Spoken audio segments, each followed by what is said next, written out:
Welcome to ZUDECAST episode 110, baby. Goddamn. We got the king of kosher himself, Dakota Fry, in the building. What up, what up? How you doing, bro? I'm good, man. Sweet. Yeah. I totally didn't just take a fat fucking bong rip before the show. No, I did. But here's the thing: it was a spliff. So it's like the weed took me out, but then the nicotine brought me back. It's like Tucker Carlson, interviewing Putin. He's just got a fucking just lips full of zins. That's how I feel right now. I'm ready to go. You guys had Josh Davis on, right? Yes. Yeah. Yep, Josh few has like weeks ago. have you seen his like Zin tower? Oh my god. No. He's got like a fucking like a crazy he's got like 8 garbage bags full of Zins. Like you could beat someone to death with it. Like it's insane. That's wild. It's like a fucking like wrecking ball. Yeah. It's gonna be a wizard staff, I know, the right? wisest wizard game, but like you do it with the Zins, bro. It's crazy. He has like, and he's got this like big like kind of stack. It's like he's trying to make like a piece of art with it or something. Wow. Yeah. Wow, Yeah. we're gonna have to ask him about that sometime. Josh It'd be Davis, tight fun too. fact, yeah. It'd be cool if it could like open out. You know what I mean? You put like a rod through it, and then it's like just like I don't know, make an art piece somehow. I guess. Yeah. Right. It'd be It's a kind of long hard game. to take that power back. Like instead of you getting killed by your nicotine addiction, you kill someone else with it. Oh, you know what? Yeah, dude. What if it's like a flail kind of, and you have like all the Zins at the end of it, and then you take it to the BDSM club and you just whip people with your Zin whip. Get the Zin whip. Yeah, this is America, man. Bro, it's Land like chemical warfare. You just dump like Zen powder over the enemy territory, and it just like absorbs into Yeah, everything. they're all fucking distracted. They can't do anything because they're just hankering for, Yeah. Yeah, it's too much Zen. Hey, if you're watching in the chat, drop a Z in the chat. And drop a like on the video. Welcome on in.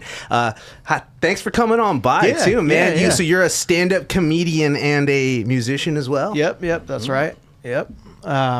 Yeah, that's the entire answer. Yes, indeed. Kind of Yeah, a simple question. Yeah. dude. I love the bling. I had to wear my little fake chain Oh, hell yeah. to try and be on your Dude, level. you gotta dude. be on this fake shit. No real shit. Fuck that. Yeah. Yeah. I think it's funnier to just be like looking like you fucking. Someone in a roast battle told me I look like I had my bar mitzvah at Dave and Buster's.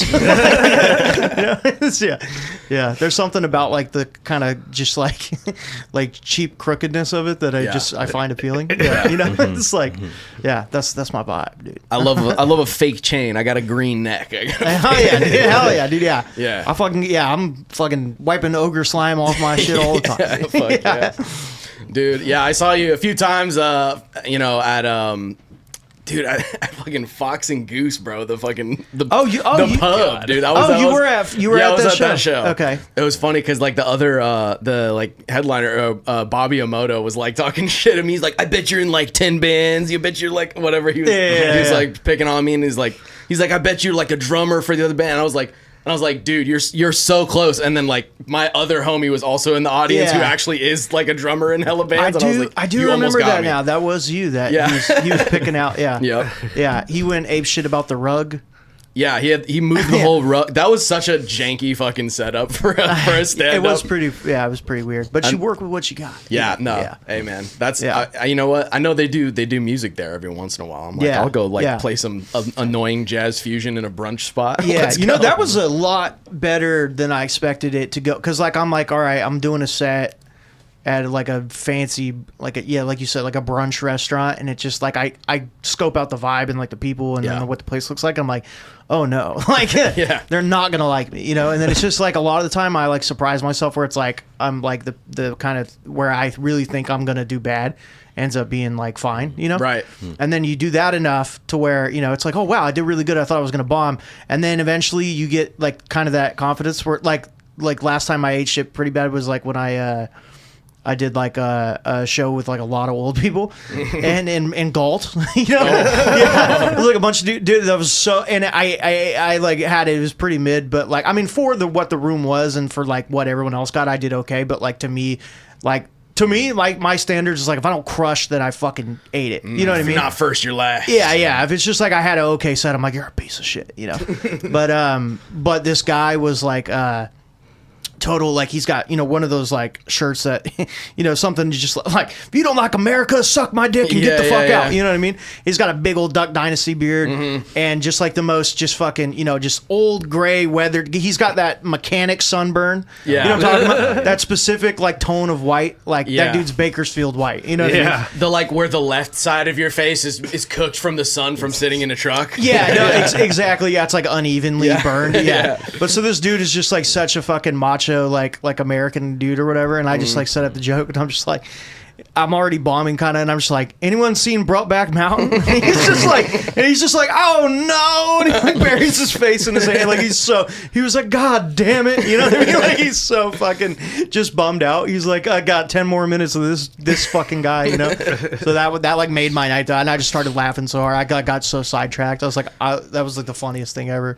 That's great, dude. Yeah. That's awesome when it's like this is just for me now. Yeah, it's fun, like, because I hate having a mid set, but sometimes I have a lot of fun if I really bomb really hard and have like a really bad set. It's like funner than having a mid set, because it's like if I kill really hard, I get to like make someone's evening, and then if I bomb really hard and like people hate me, like I get to ruin their evening, and that's like the next best thing. Because I remember when you were I mean, like, not just your set, but like.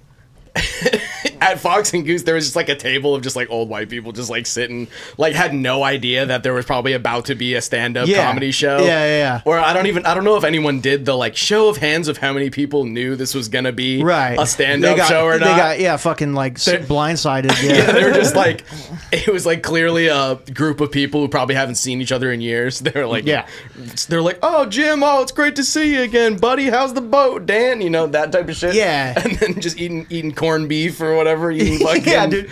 Yeah, it's so funny. Like half the like half comedy shit in public places. Like if it's not like a thing where it's a comedy club and it's just like a pop up in a normal place, especially if it's an open mic, it's just like you go there and it's just like people, fuck, it's comedy night. You know what I mean? Yeah. Like it's not like it's never like excited about it. Like it's just like, oh god damn it, we should have came on Thursday. You know what I mean?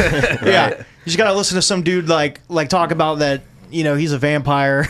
So, there's all these different characters in the scene. Dude, like, I know who you're talking about. Shout out Bobby, love Bobby, but it's dude, the vampire bits are crazy. Yeah, you like reunite with like your childhood like sweetheart or whatever, like that you haven't seen in 15 years, and some guy's like talking about like he's like, I was eating my grandma's friend's ass the other night. You know what I mean? It's just like, exactly. Yeah, I'm in a little bit of a rut right now. It's just like all right, just a couple like Holocaust jokes while you're fucking in the pub, Yeah, we did the Hanukkah show at the sesh, and there was like a fucking 95-year-old woman. I mean, like, clear. I'm like, this lady might have been a Holocaust survivor, and I just like Josh, like before I came up because I was hosting the show. Josh Davis at the sesh was just like had to just be like, I hope you guys know what this show's gonna be, because if you thought it was gonna be like some wholesome kind of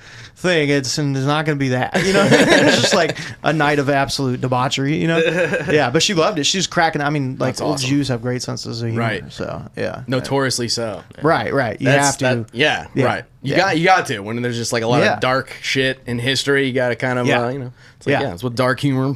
It's all about. That's for me. Like, comedy was always like survival mechanism. You know what I mean? So, hell yeah. That's what it meant to me. Yeah. So I remember in your set you were talking about kind of how like growing up in like small town, like sort of what were the vibes like as a kid? Well, like, I grew up, I lived in Vacaville till I was 12, and then I moved to Dixon, if you guys know where that is. Yeah. Josh Davis was talking shit about Dixon. Oh, really? I think what's his beef with Dixon? He was like, I don't know anybody in real life from Dixon. I guess he does. He's like one of my best friends. Yeah. Yeah. No, Dixon's it's such a weird place. It was like, so the population when I was growing up was like 16,000. It's probably like 20 now. It's grown a lot, 20 something. But it was like super small. You could walk across the whole town. Yeah, that was something that was like I had to my parents made me walk home from high school, and it was like 4 miles. Damn. Yeah, I'd walk. It just like in the fucking 110 degree sun with a big ass backpack on my. You know what I mean? It was just fucking brutal. But yeah, it was like you walked a lot. You had a lot of kind of like kids were kind of running wild and shit. There was nothing to do, so like everyone got super into like drugs, Hard alcohol, drugs, yeah. or fighting. There's just like redneck shit going on all the time. But it was like that unique blend of like it was like very white hick, but then also very Mexican. And so the two things together, there was kind of a lot of like sort of clash, but then also fun. Like some of the most redneck people I know were Mexican. You know what I mean? Yeah. So the culture sometimes kind of blended and stuff. Yeah, but you had like different Mexicans that were like Real paisa shit. Yeah, you got that, and then you have like the charro, like the cowboys and shit, and then you'd have like the white cowboys beefing with the Mexican cowboys. And I'm like, you guys are like doing the same shit. You know what I mean? Like it's right. And it wasn't even like a thing about like, I mean, it's like you guys have the same conservative politics. It's not even like a difference of ideology. You guys are literally doing the exact same shit. You know what I mean? It's just like really funny. So I'm like, this is actually just the most pure. God help us if they fucking band together. Yeah, this is the most pure, wholesome, just straight up racism, because it's like it's not even like a cultural difference. It's like we're exactly the same except our skin tone. Yeah. That's the only thing that's different. Yeah. So fuck you guys. You know what I mean? Like, it's this one thing that's got me tripping. Yeah, dude. Yeah, that's so crazy because we had Ivan on last week, also a Vacaville guy, and he's talking about he's from like Rwanda, so yeah. The Rwanda stuff came up or whatever. Yeah, and I forget where I was going with that, but like that's the thing. It's like such a minute difference where it's just like here's our fucking little group and here's your fucking little group, and it's like. To the American looking at Rwanda, it's like, wait, so like, what is it? It's the nostril size that we're beefing about? Like, what is it? Like, it's so almost the same where we're just like, it's like, you guys have just a really good eye for this shit. I don't know. I can't see the difference. Yeah, well, you could pick it up better, like if you're, like he would be able to pick it up better than, but from the outside perspective, it's just like, what the fuck are these guys like? Yeah. What's their problem? Yeah. It's really funny. Yeah, but there's that shit even with Jews. It's like there's different kinds of Jews, and then you're just like, oh, that guy. You know what I mean? Like, so yeah, I think every group probably has that. Yeah, for sure, dude.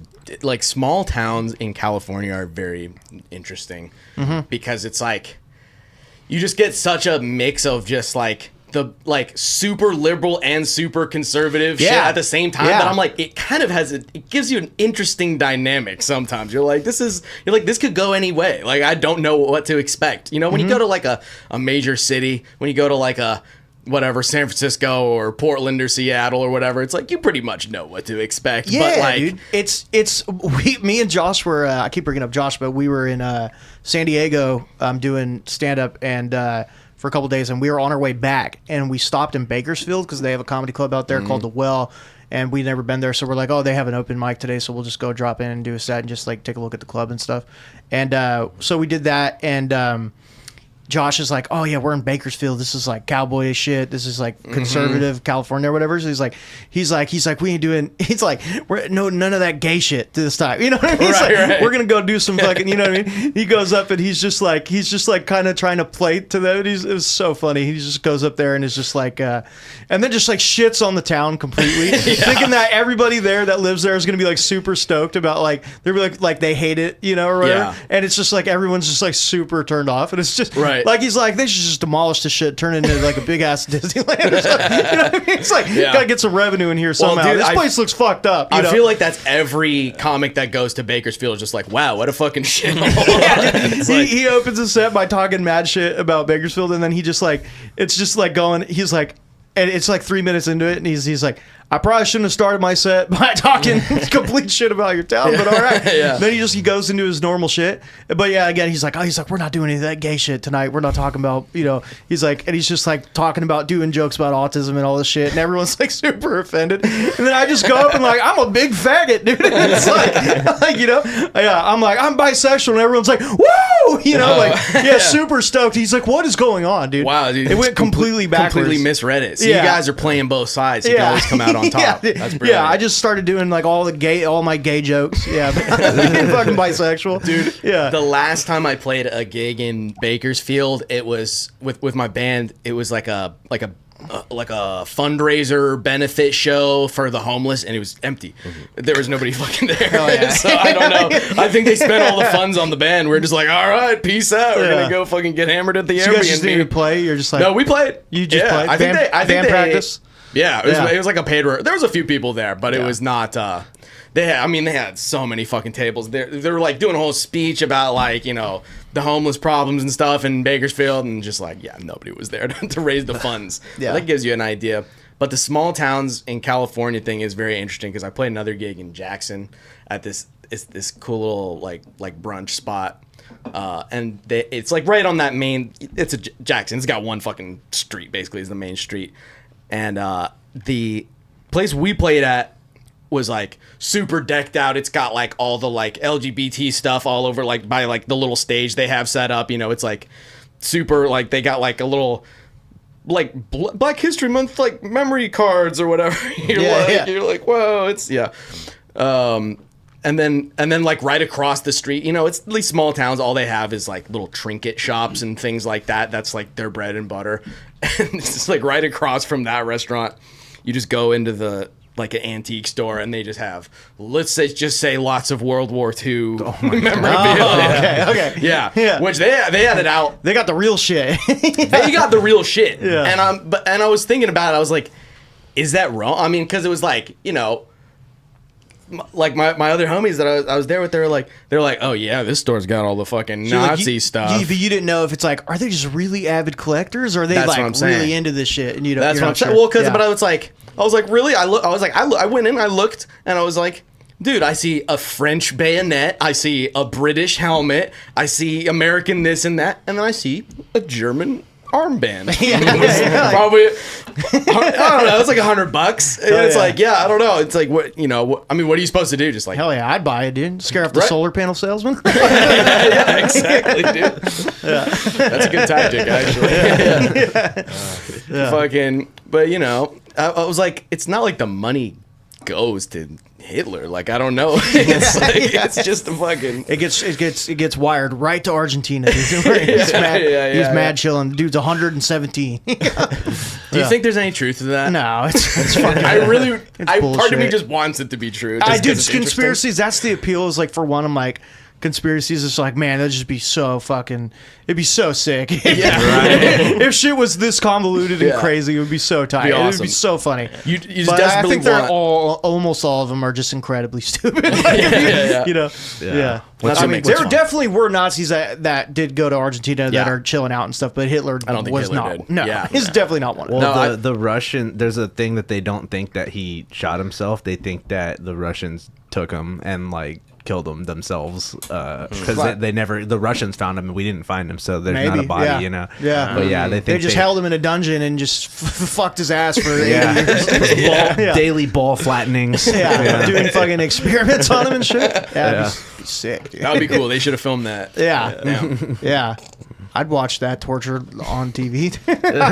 Yeah. I don't know. It's it's pretty crazy. I don't know. Yeah, conspiracy theories are like my friend, one of my friends, like super into conspiracy shit, and like he'll just go on like a 2-hour, like totally just get super autistic about it. Yeah. And just like go down such a rabbit hole. I'm like, it's literally, I don't know, even like the Epstein shit, which I think it's like funnier to believe that it's all completely true, but like the whole, oh, he didn't really kill himself and thing. And there, people always get like super like if they ask me, do I think that he killed himself? I'm like, I don't really know, but it's like, I think either way, well, they're like, it makes no sense that he killed himself. I'm like, it kind of does. If you're in prison for child molestation, you know what I mean, and you're super famous now and for it and stuff, you're not going to be able to, you know, and you know that you're fucked for the rest of your life. Right. I mean, that's, if I was going to kill myself, that would probably be the time. You know what I'm saying? That's probably the time. Yeah, there is like sketchy shit with all that, and I'm not saying that like I know what happened, but I'm just saying it's like I don't think anyone knows for sure, but I think it's crazy to just believe that someone's like you're like, I don't know, it's possible, and they're just like sheep. You know what I mean? The thing with conspiracies is people insert themselves into the center of the narrative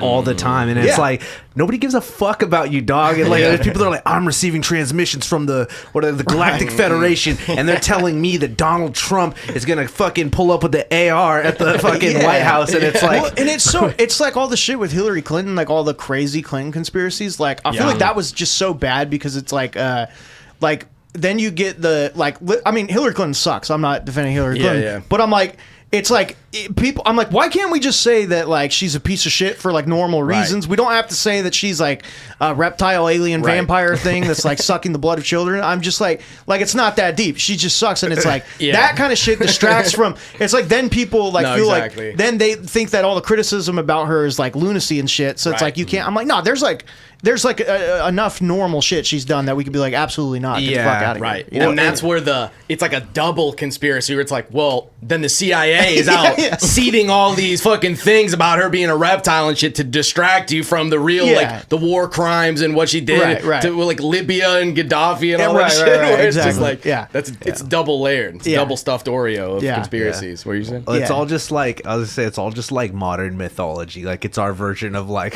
Hercules and shit or whatever. It's all just like, it's too big for us to understand, so we have to be like, yes, there's lizard people and they're fucking, you know, it's a metaphor. I mean, can you imagine? I feel like if Bin Laden like knew that like the entire U.S. government was run by pedophiles, he wouldn't have did 9/11. I'm going to get my 70 virgins. I'm 6 years old, but heaven is a place on earth.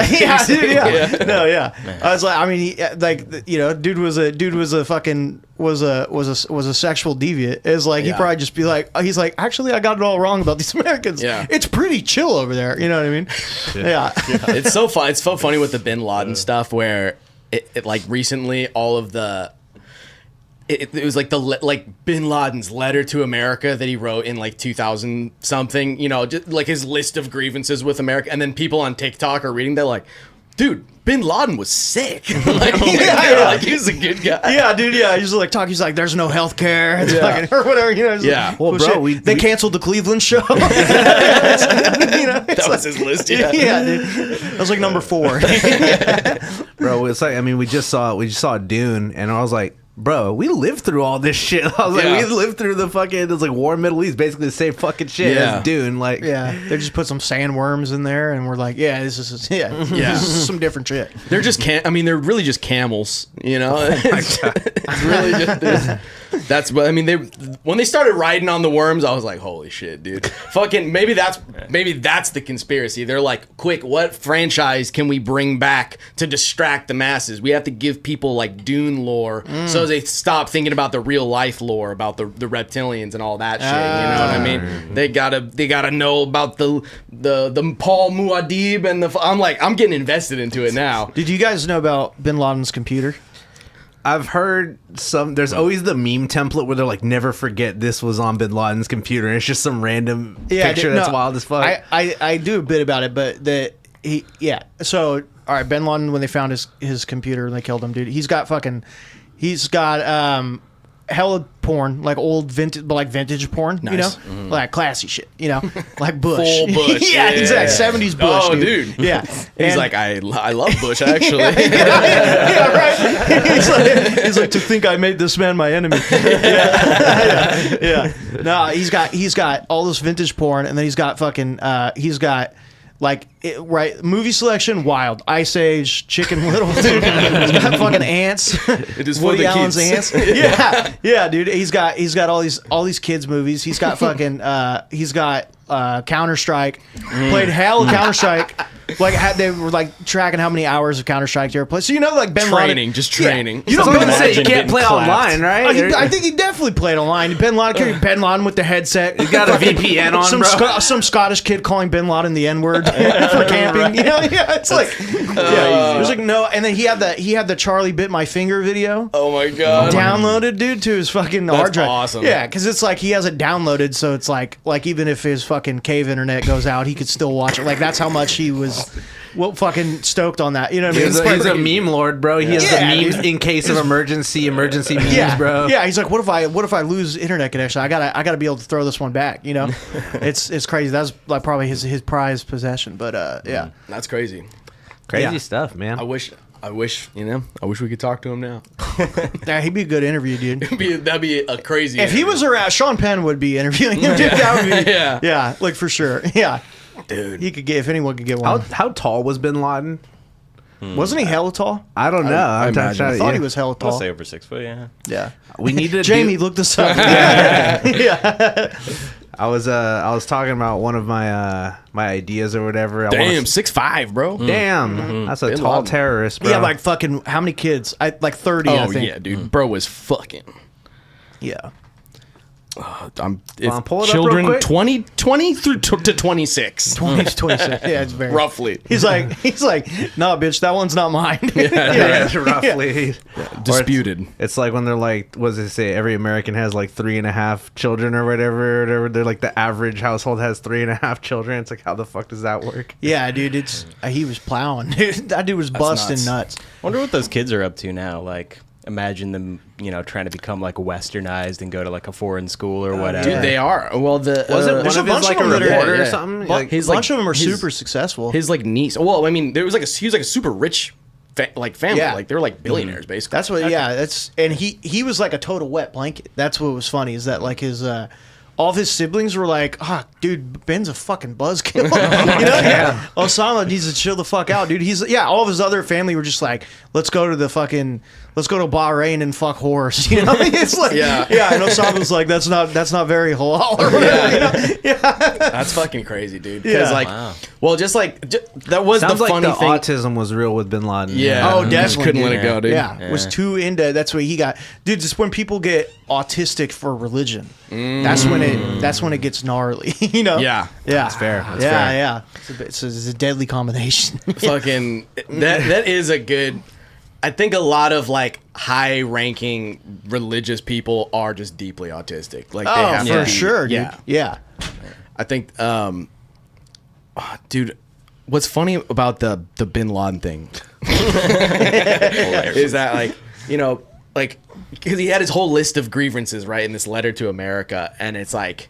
I need to read that. It's fun. It's funny because now it's like all these like TikTok like woke liberal teenagers are like they're like, dude, he was making so many good points, and it's like but it's like, one of the points is like, it's because of America's foreign policy and like they're supporting Israel and all this stuff. They're persecuting the Palestinians, all that stuff. That's like that's on the list. It's in the mix somewhere, but then like there's also just like. They like the gays. I don't fuck with that. Like it's like every other thing. They're like they don't like. Yeah, there's there's feet accessible and viewable. Yeah, that's like way more of a big deal. They're like, He didn't committing think about foreign feet, but- policy atrocities in other countries, and also put the dogs away. Yeah, put the fucking, yeah. What Yeah. are you, a fucking animal? Yeah, I just can't imagine how hard life would be if you just constantly fucking horned up. Just anytime dude. you saw the dogs out. Yeah. It's crazy. Yeah, no, I mean that So he sensitive. really was a horny motherfucker. I mean, Yeah. he had 23 fucking. That dude was like to be concerned about to care at all about other people's feet while you're busting so many loads that you have 30 children Right. is wild. You know what I mean? He's kind of like the Bob Marley of terrorism. Fuck, bro. Let's go, dude. That's Yeah. hell yeah, One love. yeah. One hate, dude.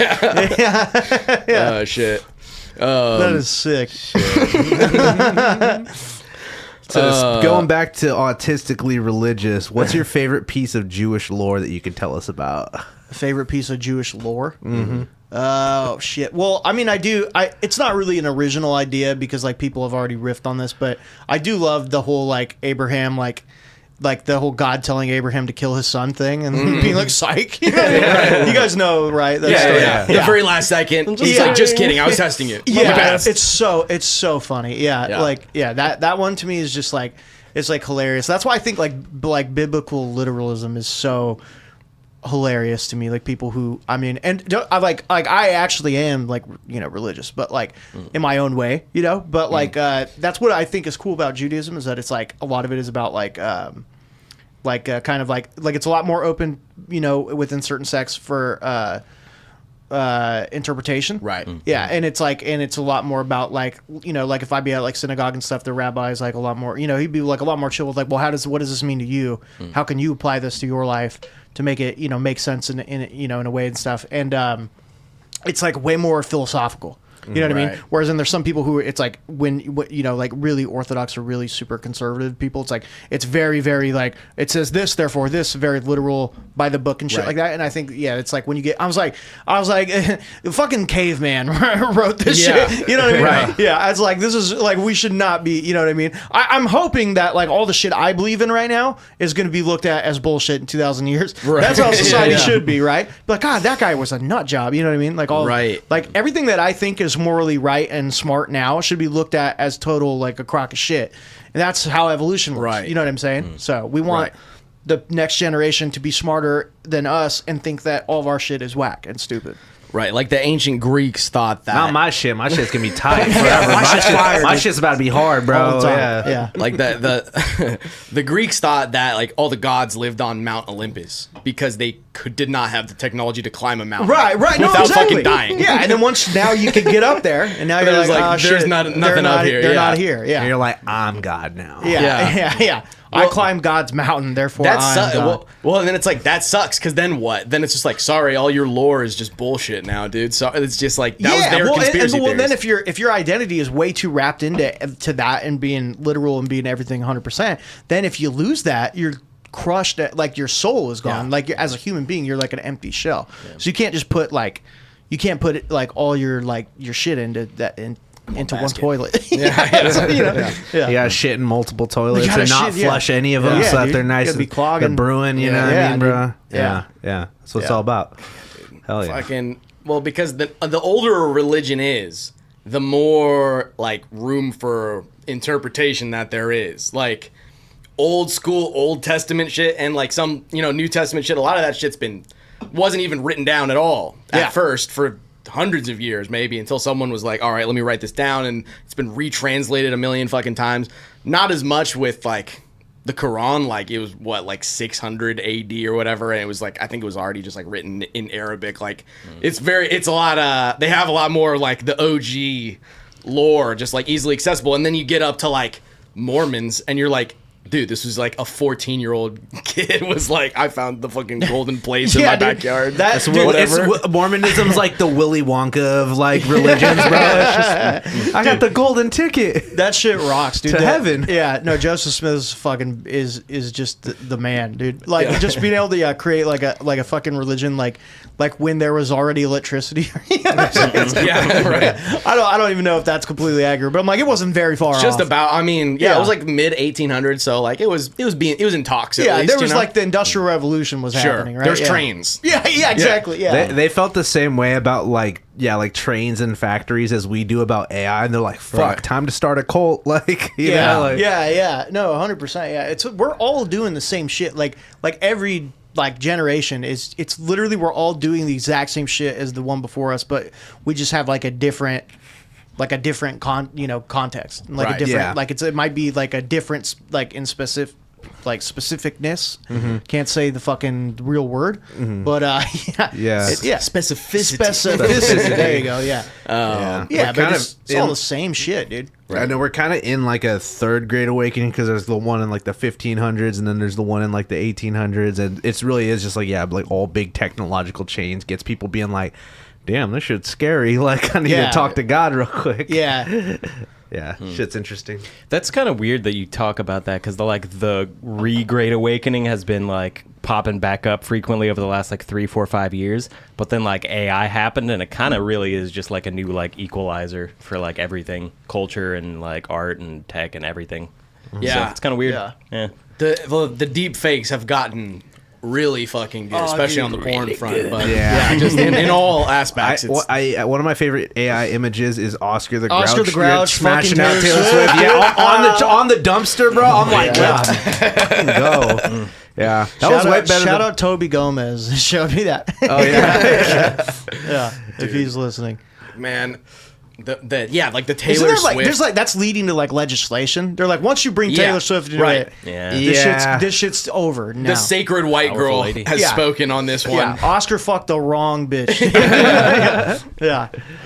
Yeah, it's a little wild. It's like almost like I was like, man, AI is scary. It needs regulation. And the government's like, we're gonna regulate AI. I'm like, why are you doing that, huh? Why are you doing that so fast, huh? Like, it's like, I don't know. It's like it needs to be in control, but then I'm like, but it's like in y'all's Swifties hands. is a though? cult. You can't Yeah. fuck with Taylor Swift. Shit's going Yeah. straight to Congress, dude. It's like, Dude. yeah. I- It's like- her and her pussy green. Do not stand for this. You know, yeah. Like, That's crazy, God. the Oscar the Grouch, dude. The Grouch. hell That's- yeah, dude. Shout out Oscar the Grouch. I'm gonna be right back. The Crouch and Grouch. Yeah, that's okay. Just we're a live show. We take Yeah. pisses. You know what I mean? Yeah, dude. You got Eli breaks the seal. That's what makes- He's always that's what breaking makes the it seal. real, dude. Yeah, that's how Yeah. you know it's live. Yeah. We don't break to pee like Joe Rogan. Yeah, just you shitting know? in a bucket live under the table. Yeah. Yeah, we've talked. We legit. This Now keeps that you coming up. mention This- Really? This has been in the talks. Like one day, I don't know. For some episode, the Someone's plan. gonna piss in a Gatorade bottle. Yeah, probably. Well, no, I think it's gonna be a little bit more elaborate than that. Actually, it's Fucking Rube Goldberg machine. yeah. No, you took it right out of my brain, bro. Rube Goldberg, dude. That sounds like that's definitely got to be a Jewish guy, right? I'm sure. Shout out Rube Goldberg. Is that a real person? Is Rube Goldberg a real person? I don't know. I don't know if it is a person. I just actually. know that the Rube. word. I just know the word means one of those, like in the Pee Wee Herman movie, like one of those Yeah. crazy Yeah. machines that like it. You do one thing and it knocks another thing over, and then it fucking. Yeah, yeah, you know what I yeah. mean? It Yeah, does do a whole as many contraption. like Yeah. pointless things to accomplish a task as Yeah, possible. yeah. Yeah, I think one It'd be episode. so sick to kill someone like that. Right? Oh They my have god. to watch it. I would be sick, dude. Yeah. Yeah. Like a bunch of dominoes fall, and then it like knocks like a marble into like a fish bowl, and then like the fish Yeah. like drinks the water, and Yeah, a dude. bowling ball falls on your head or whatever. It's like Yeah, I that's love what that like shit. I want to happen to Benjamin Netanyahu, dude. Like fucking, like they Get they killed by a Rube killed by a Rube Goldberg Goldberg machine. machine. Yeah, Damn. yeah. man. Get a Be- Jewish death for you. You It'd know? be your own people doing it to Yeah, you. yeah, That's exactly. crazy, Yeah. dude. Man. Yeah. No, I always wanted like a porn parody of like a Rube Goldberg machine where you spend like the 10 minutes going through the whole intricate like follow through of what is happening, and then it just like yanks a butt plug out of a chick's ass at the end. Yeah, hell yeah, dude. That would be sick. That's it. But yeah, one day we are gonna have the a catheter episode. Oh my god. Catheter. Where we just do like we have like Edward 40 hands, like we duct tape the 40s to our hands and we have to finish them all, and then we're all just like What's that shit called? Those go in your pee-pee, don't they? Colostomy bag. Oh, yeah, colonoscopy yeah. bag. Oh, yeah. Yeah. My friend's friend had one that like we saw them like we were at like Disneyland or something when we were like I think it was like 12 years ago or something, and he ran into his friend from high school, and they like ended up hanging out with us like the rest of the day. And he had like one of those colostomy bag thing, and I was just being very insensitive, like just because it kept asking him questions about it. Because I was just so I never even very interesting, I just yeah. never even heard of Yeah. the thing before, and I was just like, so are you pissing right now? Like, you know what I mean? Like it's just like like it's just so I'm like you could just be pissing at any time, like you could be pissing and Right. shitting at any time, and I wouldn't know. You know what I mean? that's so You know? true. And it's just like I'm like I can't look this guy in the eye. That's disconcerting. Like, yeah. Right. Yeah. You're just talking to somebody and then you never just know. see the glaze. Yeah. Like, Yeah. Yeah, that's crazy, man. I mean, the catheter ads, those were like the bread and butter on Fox News Yeah. for a long time. It Oh, was like dude, the yeah. fucking the coins. The commercials were for Yeah. for 80-year-old Yeah. people with severe dick problems. yeah, it's very Yeah. telling. That's like all like Viagra commercials I saw. Were like wow, my parents were watching Fox News. Yeah. You know, yeah, yeah. Dude, so like how religious did you grow up? Like what's, No, not at all. Well, that my parents are not religious. Oh, okay. Yeah, they don't really give a fuck. And my dad's not Jewish. My mom is like okay. like has Jewish ancestry, but is not like was not raised practicing. Her dad died when she was a baby, and so she was raised by her mom, who's like Baptist, and they were So she grew up pretty much with no. That's like a whole other side story. It's Right. very complex. But basically, there was some fallout between her dad's side of the family and her mom's. So she was basically kind of sheltered from being able to have any contact with that side of the family. Right. Yeah. So she grew up basically, they're just like, oh yeah, we don't talk to those fucking Jews. You know what I mean? Yeah. Yeah. No, but yeah. So she grew up pretty much not practicing at all. And then when I was growing up, they wasn't like pushed upon me or anything. And you chose this life. Yeah. You choose the thug life. But it was like, I think like when I was younger, I was like, fuck no, I'm not going to be a fucking Jew, dude, in this town. You know what I mean? Like, I was like, I need another reason to fucking watch my back. You know what I mean? Right. Yeah, I was like, absolutely not. So I was just like, nope, I'm good. I'm going to keep that shit to myself. Right. Yeah, I didn't tell anyone about that shit. And then eventually, so I started experimenting with different religions. Like I went to like Catholic church with like some Catholic neighbor friends, and I'd go to like Christian youth group and Christian church. I even fucking went to like mosque and shit with like a Muslim friend and stuff. So all trying to kind of figure out, well, what do I believe? And then like I did, I was like kind of involved in like a church for a couple of years, and then I was just like, this is gay. It's like I absolutely hate this. Yeah, I just it clicked overnight too, that I was just like, this is so fucking stupid. And I just like completely kind of walked from that. When I was probably like 19 or 20, and then, and then just like was like kind of out of the game of giving really a shit about any of spiritual stuff for a couple years, and then probably when I was like, let's say probably like 23-ish, I started getting more into actually, I don't know why, but kind of more curiosity. My mom has dementia really bad, so she like her symptoms. That's probably around the time her symptoms started. Is about like close to 10 years ago.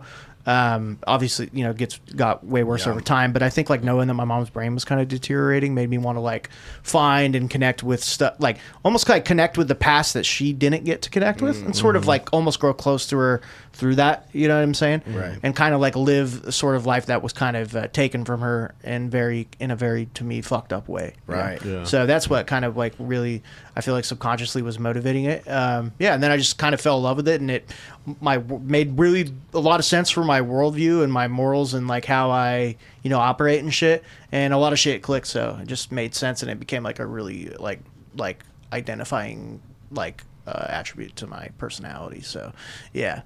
And you got that bitch in yarmulke too, man. So I know we gotta let the camera see it a little bit. Yeah. Hell yeah. Swagged out. No, that's fucking sick that you get to reclaim, like that's kind of how a lot of people are like in our generation are getting tapped in with like their family history and stuff again too, and kind of find our own ways to reclaim that. I don't want to say trend in a bad way, but it does kind of feel like I feel like a lot more people are. I feel like there was like a period where like religion in general culturally was really frowned upon. It was like, if you like are religious spiritual, that's for fucking dumb people or whatever. Yeah. And it's kind of like turned around where now it's like it's a little bit more celebrated. They're like, actually it's kind of like shitty and xenophobic to shit on people like just because you're like an atheist or whatever, you know what I mean? Like it's kind of a it's almost become like a kind of individual philosophy kind of thing rather than like this is what you need to believe kind of thing.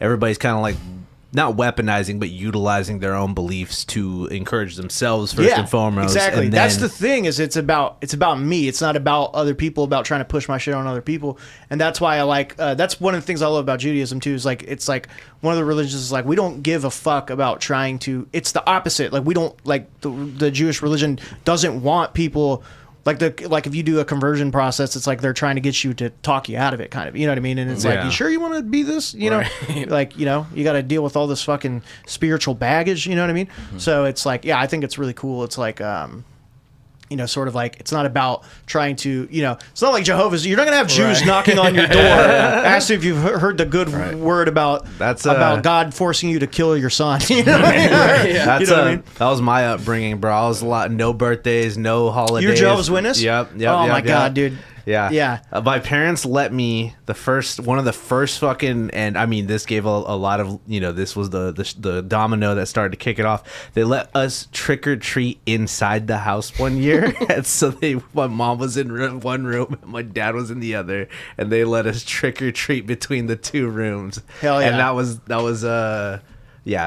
some fucking bullshit. They get kicked out of the church. No, it's like that's really what you're gonna fucking try to compromise with this year. Fuck you guys. No, I'm just kidding. Are your parents still? No, so my parents aren't. My mom, shout out to my mom, because she like started going to college when I was in like 4th, 5th grade, and she really just said fuck it on a lot of the stuff that she was like trying to be real strict about growing up. She was like, okay, whatever, you guys can be whatever religion you want, you guys can like learn about whatever you want, you guys can go back to listening to whatever, because when we were kids we'd listen to fucking Snoop and Sublime and all that stuff, but then they tried to tighten it back up, and it's like, you can't listen to Sublime or Rage Against the Machine. It's like, what the fuck, you know? It's like, what the fuck, dude? Yeah, it's like, you already showed us it. Yeah, the cat's out of the bag. Yeah, for real. And then so it was around middle school, and then I got into Buddhism after that, and then my grandma's still big old Bible thumper.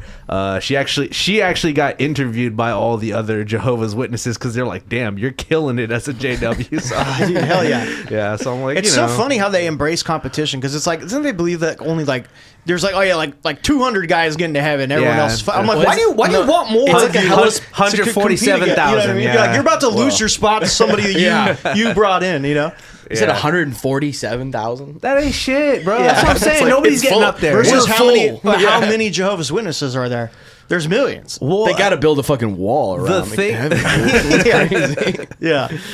Yeah, trust me. I he's like, I shouldn't have told George about the fucking shit. He got in and I didn't. That's so. It's like a pyramid scheme, dude, where it's like you're telling everyone to get into it. Where it's like, no, it's only the people that were into it first make and do anything with that. Like, that's crazy. Yeah. It's only the top sellers that make it in, bro. Right? Yeah, dude. Yeah, maybe you didn't work hard enough. Yeah. Oh, you lost your house? Sorry, should have hustled. You know? Yeah. I mean, for the record, I've never fallen for a pyramid scheme since. So, you know what I'm saying, bro? As a foundation of, you know what I'm saying? Dude, I was a TA in a mentally handicapped, like, classroom in middle school.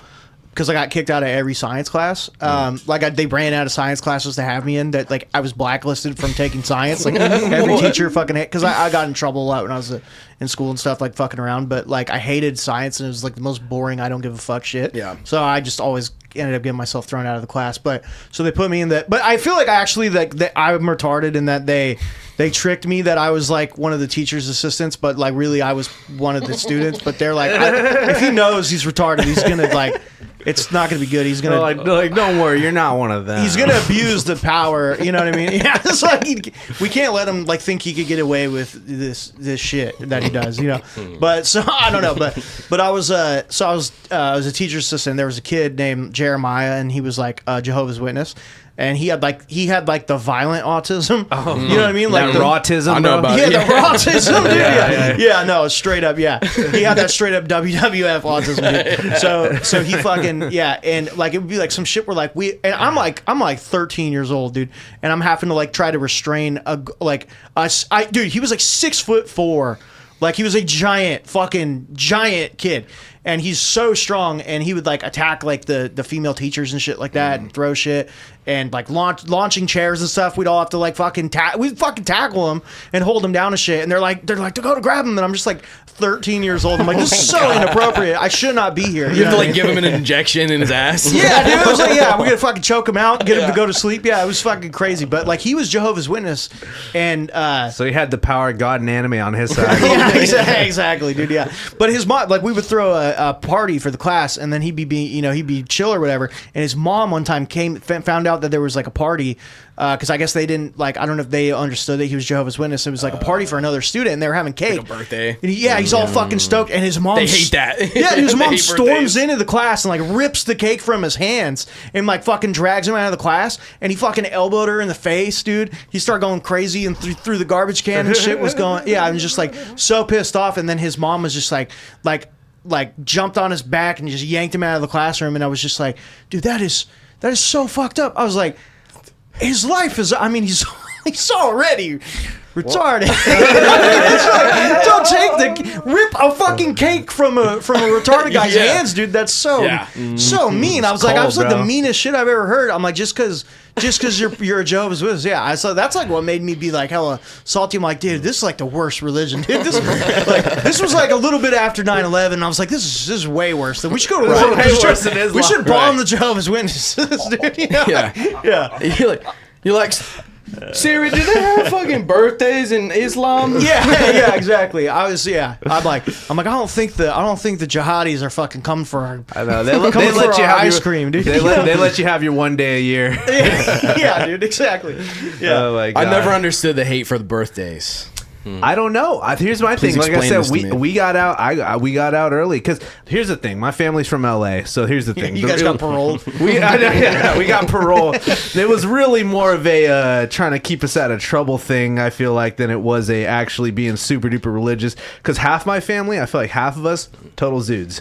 The other half, fucking weird Jehovah's Witness kids for fucking sure. And it's like, you can tell who went which path and which family really gave a fuck about being Jehovah's Witness. Love all you cousins, but some of y'all are very, very, y'all are way more about it, you know, whereas the rest of us are Zudes. Well, don't be mad. Don't be mad because they're one of the 147,000. Hey, man, you know what I'm saying, bro? Yeah, you're going to be laughing in 50 years. I'll say there's no hell in JW. It's lights out, so that's cool. Yeah, All right, I fuck with that. That's yeah. That's safe. No, there's not really a hell in Judaism too. Like, some people have like, you know, they like see it a little bit differently, but there's no like unifying like.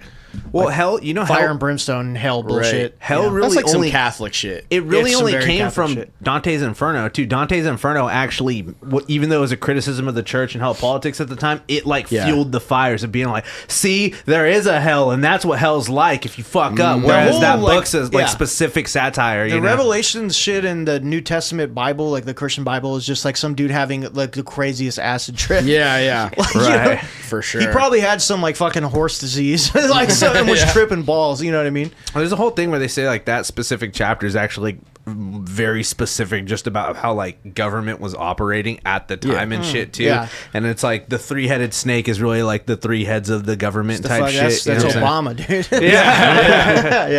Yeah. He was like on an the island. 3-headed snake. It's like Hillary Clinton, Pelosi, Chuck Schumer. Yeah. 3-headed snake. The mark of the beast. Clearly the vax. Don't look it in the eye. You'll get petrified. Yeah. Like fucking Harry Potter. And he was like on some island, like tripping balls by himself, like isolated, just fucking just going nuts and That's tight though. It's I respect it. Yeah, it's cool. You know, that's how I want to go out, bro. He like maybe ruined the world, like because he had too bad of a trip. You know what I mean? Like ate the wrong mushrooms, and now like half the population is in fear that they're going to burn for eternity. Sounds a lot like that's like it's like pretty much every religion at that point though. It just tripped too hard. Yeah, pretty much. Got too high on life.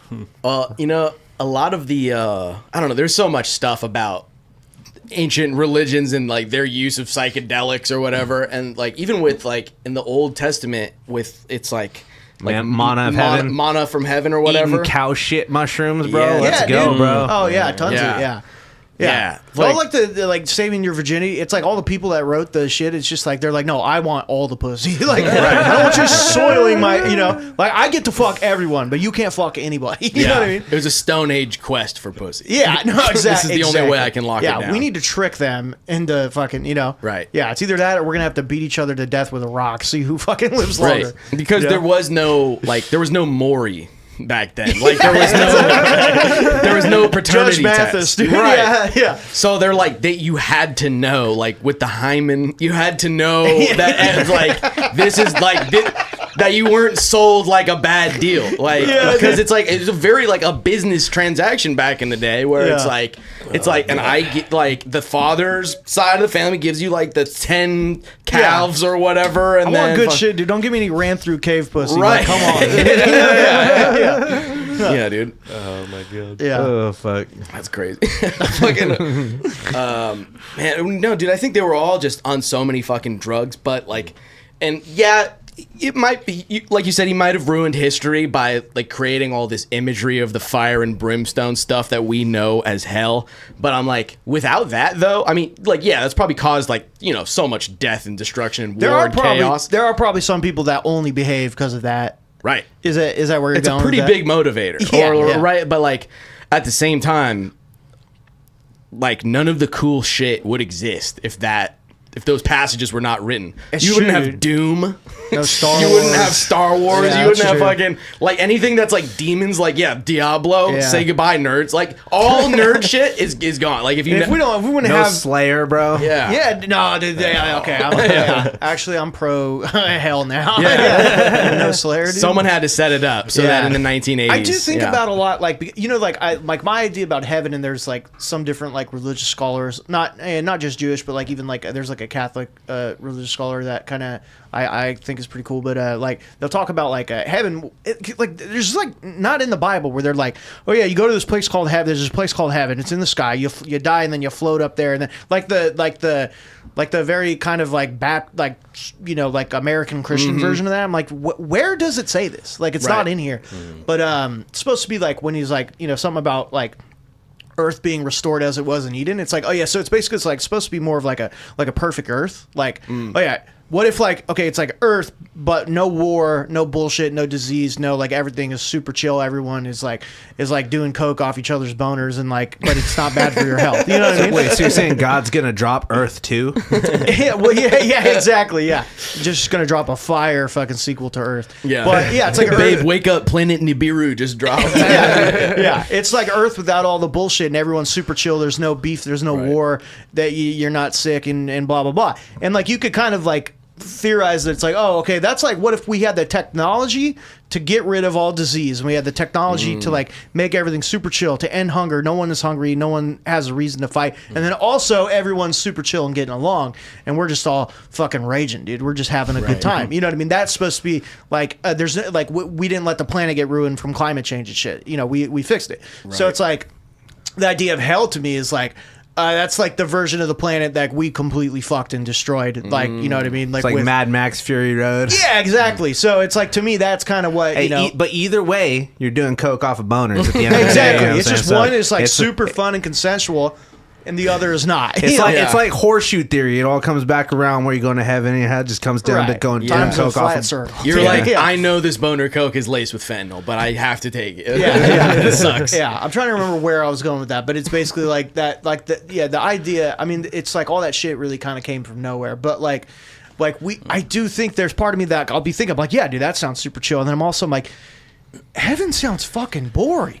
There's the whole thing. There's a book about this actually, where like humanity cures all disease, nobody like ever dies, so the whole planet essentially just becomes time locked in like the late like 2010s or 2020s or something for like the rest of eternity, like, and all they can do is entertain themselves. So football fields are now like the size of like several states, and like dudes are like taking years to play football games that last for fucking years because nobody wants to make a move for like territory. Yeah, that sounds super interesting. It's kind of insane to What's think that about. called? Like, I forget the name of the book. I'll Google it after the show. Okay, yeah, but no, it's like I mean, because it's like if we don't have all these fucked up wars, dude, we don't have fucking the Thin Red Line, dude. We don't have Apocalypse Now. You know what I mean? We don't have fucking Jack the Ripper, we don't get fucking Seven. You know what I mean? Right. Like, we're gonna have no cool movies. No Full Metal Jacket, bro. No Full Metal Jacket. No Me So Horny. No Two Live Crew. No Slayer. I don't want to live in a world without Two Live Crew. So there's no more comedy. What are we laughing about? Right. Like, you know what I mean? It's That's like, true.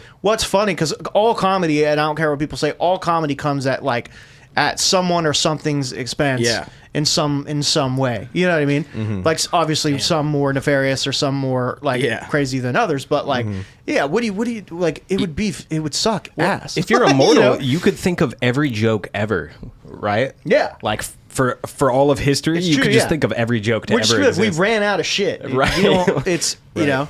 Maybe that would finally we would have some beef because they'd be like, that guy copied me. You know? I think that'd be like a primary conflict too. Be like, stop saying my shit. That's what the next World War V is over. In heaven, is there IP laws? I don't know. Is there copyrights? No, exactly. Yes, everything is public domain, dude. We're like, no, this is the people's joke. You know? Well, see, I ain't going to no communist heaven. That's for sure. Yeah, dude. Fucking. If heaven's full of commies, send me down to hell. Yeah, dude. But it's like, if there's no disease and there's no war and there's no starvation and there's all these things, like, wouldn't like the population, if it was like a planet type of thing, wouldn't it just eventually just it's like if there's no hunters to hunt deer, the deer population goes crazy. But then if there's no deer, then it's like it has to be everything has to be like in balance. Isn't that kind of part? There's also no imperative to have children because you're gonna die.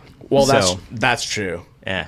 Right. I mean, it kind of fucks the whole thing in a weird way. Right, exactly. But then it's like, if you're immortal, do you think eventually you would choose to to transition and then eventually transition back because like you're immortal, you've lived so long, right? Like, do you think, and the technology would probably be there by the end of by that point, like, let's give this new pussy a whirl. Yeah, dude, I'm tired of getting fucked. I want to fuck. Yeah. You're like, I'm finally gonna help out all the homies. That's crazy. I mean, but maybe one day technology will be there. It's not quite there yet. It's a one-way ticket. Yeah, no, your nerve endings aren't immortal, unfortunately. Yeah, all my favorite shit comes from like suffering, dude. Yeah. You know what I mean? Oh, like, yeah. Yeah. Like, I don't know, like what it's like yeah, you get because of urban crime, like you get fucking Mob Deep. Right. You know, the crack epidemic was so worth it. like, you get like cool gangster rap, right? Like you get fucking, you get punk rock and shit because of like political unrest. You get fucking because of the war. You get sick movies. You get and then and then like because of like making fun of someone else's misfortune, you get fucking all comedy. You know what I mean? It's like, Well, because what you're saying about how every joke, like no matter what, is always at someone's expense, and I forget what it was some comic talking about that, where it's like even something as simple as like, why did the chicken cross the road? And you're like, I don't know. And then they're like, to get to the other side, it's like, haha, it's at your expense. It's like, you're dumb because you didn't know that the chicken was going to the other side of the road. Oh, dude, yeah, literally. Yeah, no, I don't think even like, a joke that's like, I remember I used this example, Pete Holmes has a joke about, which I think is great, that I was trying to think of an example of a joke that's not on someone's, at someone's expense. Because someone was like, that can't be true. And I was like, Pete Holmes has a joke where he's like, that like cockroaches can survive nuclear war. And but Raid kills them. He's like, should I have this in my pantry, like next to my Cheez-Its or whatever? You know what I mean? Like that's crazy. You know what I mean? Yeah. So like, but it's like even that. I mean, as harmless and silly of a joke as it is, like, I mean, you could say that that's at Raid's expense. Yeah, right. It's just one of those equations that always ends up that way. It's like it doesn't happen without. Right. Some kind of observation or anecdote, and usually the anecdote involves some kind of happenstance where it's either at your expense or somebody else's expense.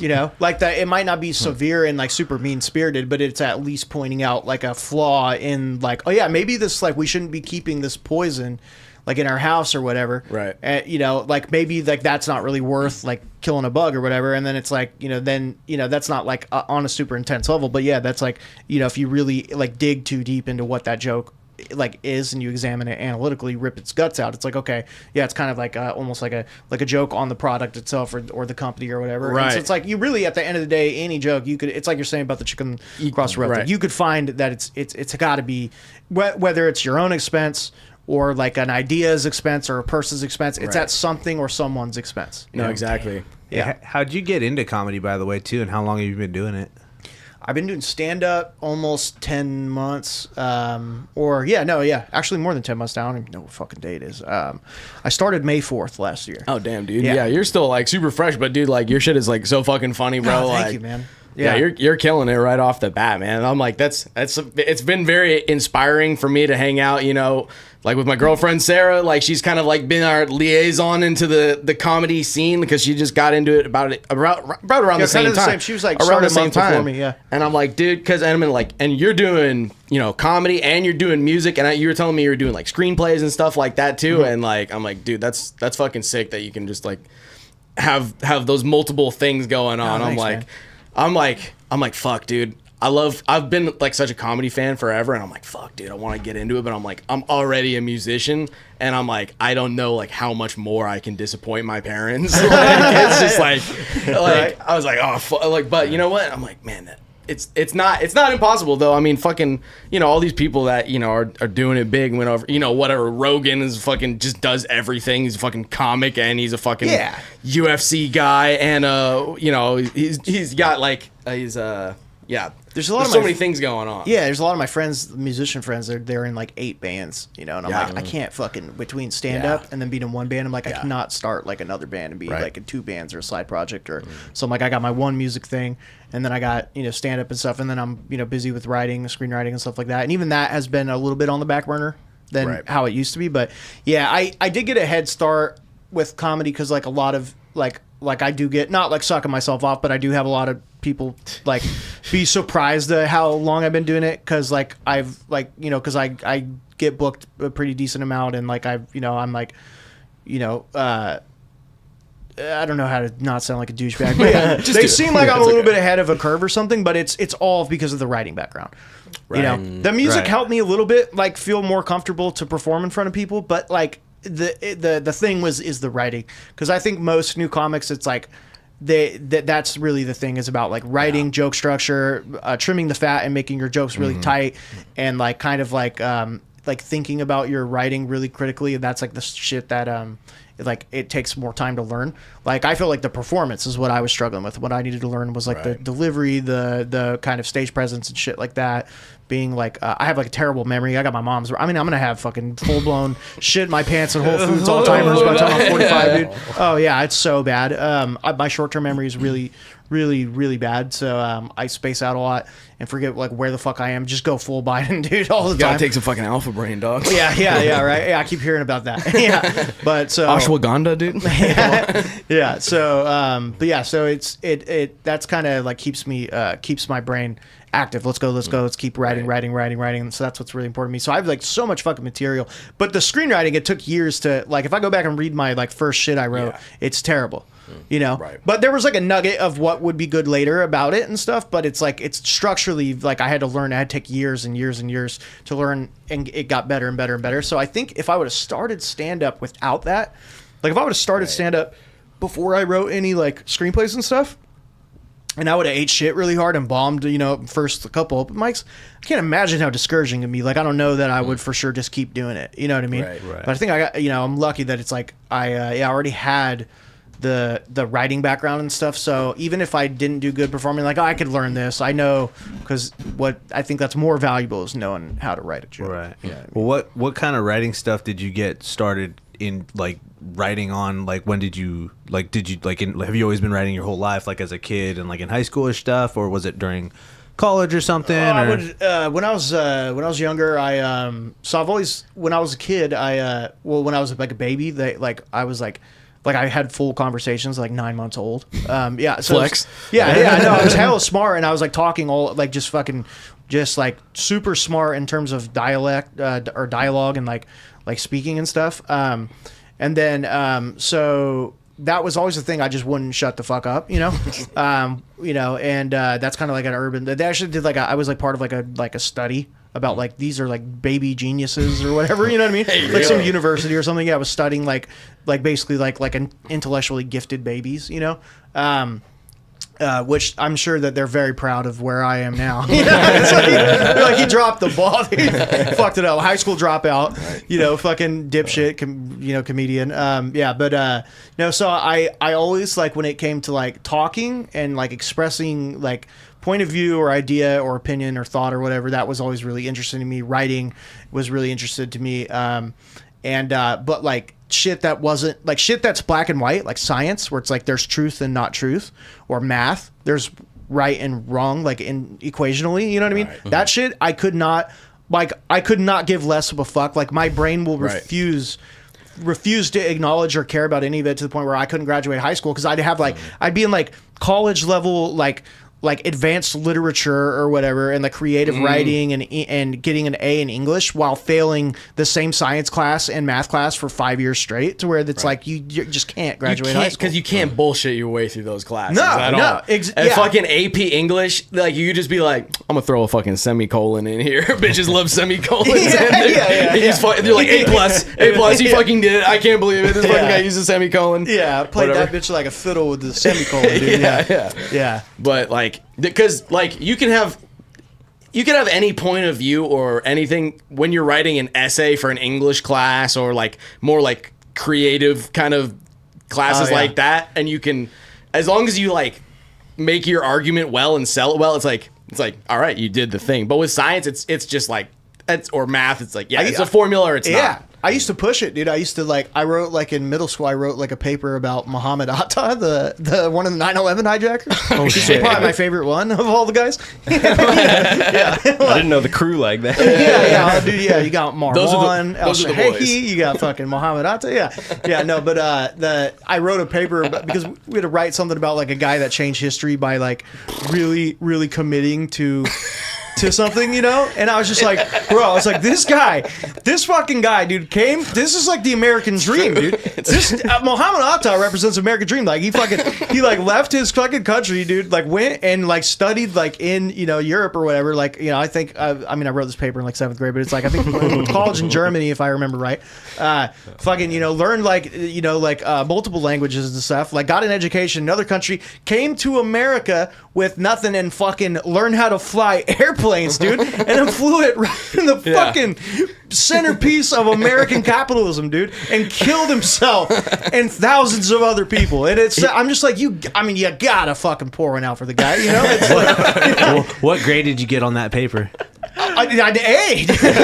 But the teacher just writes base. It's so funny that I got a great grade on the paper, but then she also sent it to the principal and was this kid's got bars. Also, he might shoot up the school. I don't know. You know what I mean? It was and they called my parents. It was they were super concerned if I got in trouble. But they're also but not bad. You know what I mean? We should keep an eye on this. We'll keep multiple eyes on this kid, but also he's spitting. You know what I mean?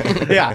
But no, it was So I was always trying to. I did a lot of very complex trolling and stuff when I was younger, and kind of was always scheming and up to. I was just fucking scheming. Little fucking schemer, dude. Doing my people right, But I was always up to some shit and doing kind of pranks or had some kind of whether online or real life prank in my school. I was kind of running online bits and causing trouble and stuff. And then so I was always kind of doing shit like that. And then with the writing in school and stuff, I always did well in. Those were the classes that I didn't totally hate. But I ended up dropping out of school. I had some crazy life shit happening and stuff. Was in a rut.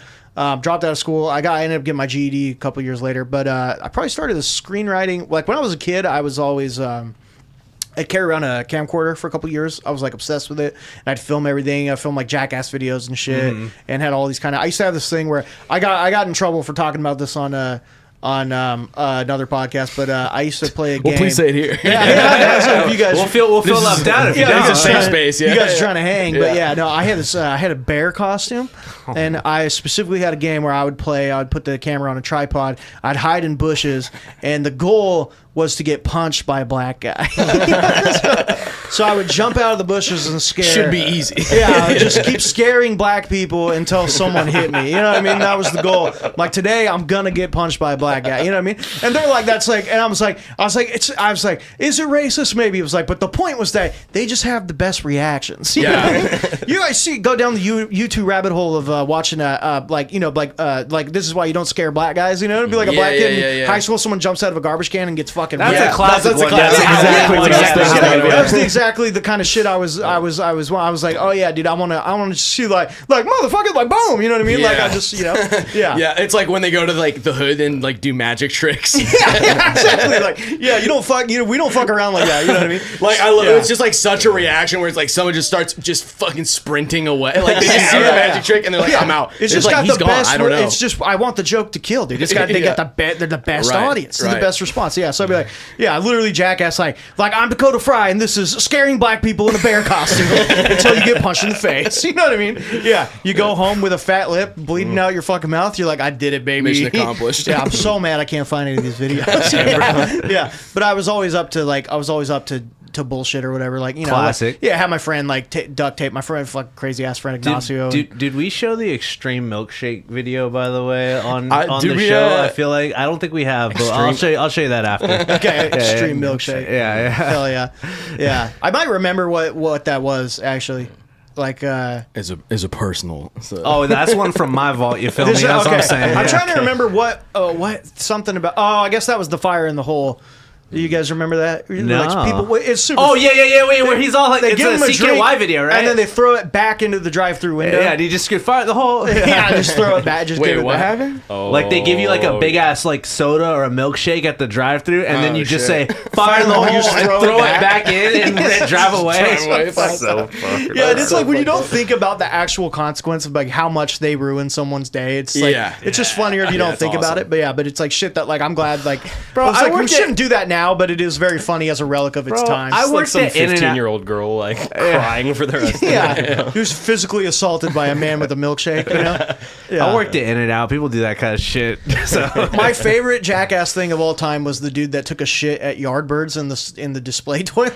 oh yeah, that's classic. That's classic. Yeah. Funny, dude. It's so funny. That was an old CK. The newspaper, the big newspaper. Yeah. That's disgusting. That was an old CKY bit where he's like climbing up and he's looking like he's gonna fucking like he has like a bottle of like Windex, but they put Gatorade or something in it, and so he's just like drinking the Windex and like spraying it in his mouth in front of people, and people are like, "What the fuck?" I don't know. That's another classic. Oh yeah, yeah, that rocks. Yeah, I used to do shit like that all the time. Like one time, I got in hell of trouble. Like I got grounded because I faked my own death and like made a bunch of kids at school think I was dead. Yeah, I'm like, and then like that same teacher that fucking was always had my back, and that she just actually passed away recently. So rest in peace, Miss Henriade. Yeah, one out for me. yeah. She was the goat, but she got so pissed off at me and would finally just like over my bullshit because she like held like a prayer meeting for me. And shit. Like candlelight vigil. Yeah, for you. I was like, I can't remember why I was home. I was like homesick or something, but like I like faked a picture like that. I fell off my like a skateboard and like cracked my head open, and they had like a pool of Gatorade around my head and shit. My friend took a picture, was showing it everywhere. I'm like, yeah, went away from the park in a stretcher, and then I didn't go to school for like 2 weeks. And everyone's like, some people are like, yeah, he died, and some people are like, no, he's still on life support. You know what I mean? Yeah. And it's just like my mom found out because like my mom used to coach cheerleading, and a bunch of her students came up and I'm like, we're praying for your family and all this stuff. And it was like, that's actually the second time too, because like when This is the second time you faked your death. I got in so much trouble. Well, the first thing was, so I went to, you know what track school is? Yeah. There's Yeah. different tracks. Yeah. Yeah, Oh, yeah. I went to track school I when I thought you was said trap school. trap school. Yeah. How do you think you end up being like me? Fucking trap school. Yeah. No, we went to track school. Me and my brother, was like 2 years younger than me. He was basically on track when I was off track, and so he went to school and fucking like I had an accident when I was a kid where I fucking like slipped. We had like looped mini blinds.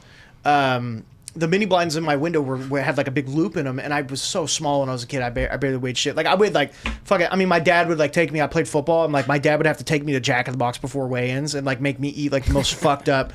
Like it's his fault that I'm like a fat piece of shit now. But like he'd be cramming so much breakfast down my face to like make sure that I weighed enough to play and stuff. Right. And I'd just be drinking like a gallon of Kool-Aid every morning, you know, shit like that. So I was super Breakfast of small. champions. Yeah, and I fell and got my neck caught in the fucking mini blinds and was hanging. And it didn't God. snap Fuck. off of the fucking somehow.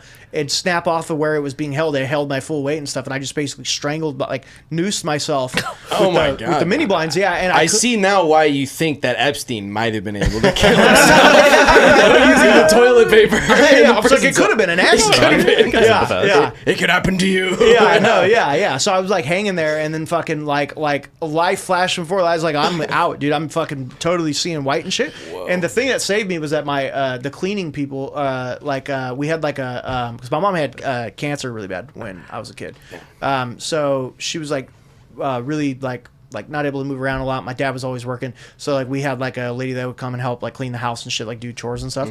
And she kept forgetting to fucking move the there was like an old boombox that my like broken boombox on my they kept telling her to throw away. She kept forgetting it, and I was so fucking lucky that was still in there because I was able to kind of grab the handle of the boombox with my foot, and I basically was able to like to get it over my foot, and I kicked it across the room, and it slammed into the wall hella hard. And I sent it like flying down the hallway, and that fucking woke my dad up. And then he ran into my room like, "What the fuck are you doing?" Thinking I'm causing a ruckus or whatever. Yeah. And then he saw me hanging there, and then he got me down. What the hell? But yeah, I almost, How old are you again? I was like fucking 7 or 8 or something. It was in first grade, first or second grade. I don't remember. But I was, and I had like this fucking gnarly, like scarring around my neck, like, you know, super crazy. It looked like just a gnarly rash, but like my throat was all fucked. It was like cutting into my skin and shit. Yeah, it was super gnarly and fucked up. But so my brother goes back to school. It tells everyone that I hung myself and died. Oh my god! Yeah, and that we buried me in the backyard. Dude. Had like we lived out in the country. Like, yeah, we just had a fucking hillbilly funeral. Older brother.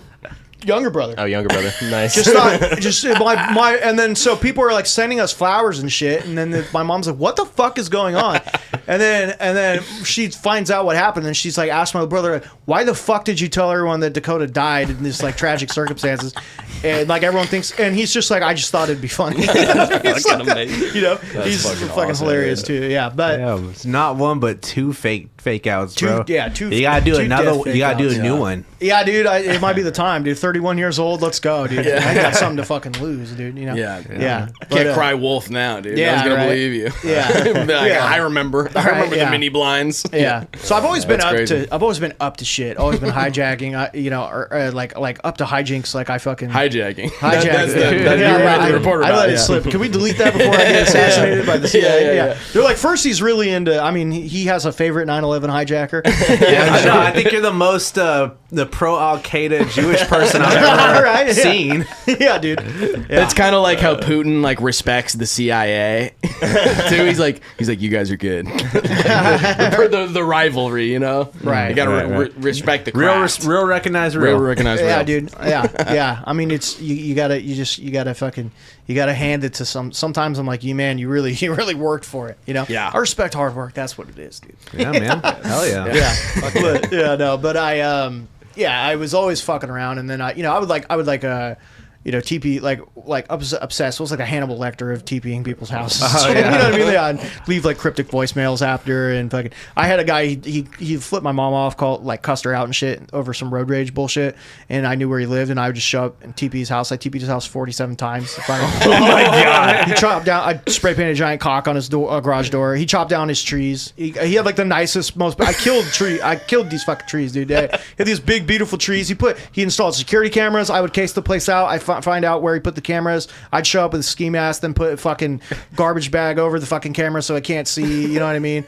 Like it's like then he puts like a little kind of cage thing around it to where you can't like really get to the cameras. So then I'll fucking stick my arm through the bar with a spray can and fucking spray paint the camera. You know what I mean? I was gonna say, you gotta get the spray paint. Yeah, now he's got to buy new cameras. It just was one thing after another. And Wow, you got a cat and mouse game going on here. Super crazy. I was so committed to that one. Yeah, and I would just, I'd be like doing all this kind of shit, like always, just like go to someone's house and make the reindeers suck the Santa Claus's dick, and shit like that. And fuck with people's houses and shit like that all the time. So, vandalism, light vandalism, classic. Yeah. I feel like all that shit led to fucking like sort of is the same like demented part of my brain that like made me want to get into comedy and stuff.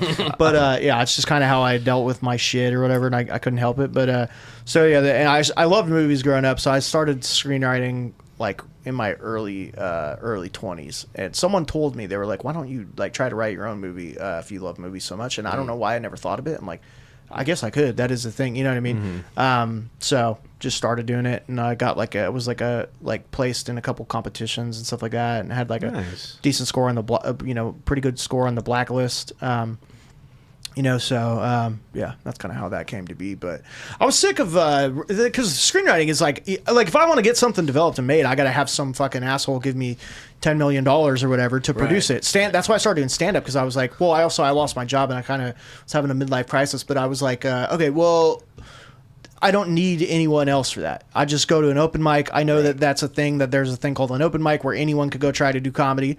And I was like, I'll do that. And then if I'm funny, then maybe I'll get booked on a show. And then if I get booked on a show, or like, you know what I mean, then maybe I'll meet more people, I'll get booked on more shows or whatever. And then maybe I could start getting paid for the show. It's like, it kind of snowballs, it's like, maybe I'll post some clips online. So it's like, it feels like way more part of, I'm like, I feel like if you're just funny for stand up, that's like the first step. And it's like, you don't need someone to give you fucking, $10 million to go on stage and do stand up. You can earn that yourself. So. Right.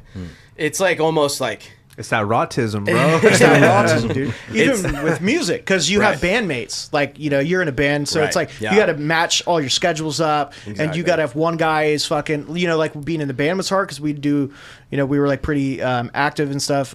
We would be touring and shit, but it'd be like we'd all have to sync up, like we're on our fucking periods together or something. It's like we got to be fucking cycling together to get anything done. So it's like the independence of being a comedian is really cool. Like totally, that is what's very like appealing about it, because I'm in, like, I have one main band that's like, that I'm mainly doing like most of the gigs with and touring with, but it's like I also have like another project that I'm like trying to like work up like all my own like songs and all this shit, and then it's like it's like just other kind of like freelancing gigs here would be like, hey, you want to do this thing like in a couple months, it pays this like, it's just just kind of out there getting just contract work basically. But it's like to like schedule all that shit, like my fucking calendar looks fucking crazy, dude, where it's like, because like all the different bandmates are like writing out all of their days that they're like available or not available, and it's like fucking just like trying to read that shit's fucking crazy, dude. And it's like you said, it gets messy, dude. Especially in like your scene, like the hardcore kind of scene. Like I know like a lot of those type of guys are in fucking so many bands at the same time. Like if you know how to play drums, you're fucked. You're gonna be in 9 bands, dude. No, exactly. Like for drummers and bassists, especially too, it's like if they actually know how to play bass rather than they're a guitar player that just the band didn't need one, so they had to play bass. Yeah. Dude, it's fucking. Go ahead. I was just gonna say, you said you had some music stuff coming up with your band too. What's going on with that? Oh yeah, band is Earthdown. We're putting out a couple songs next week. Actually, I don't even know what the fuck day is. I guess this Friday.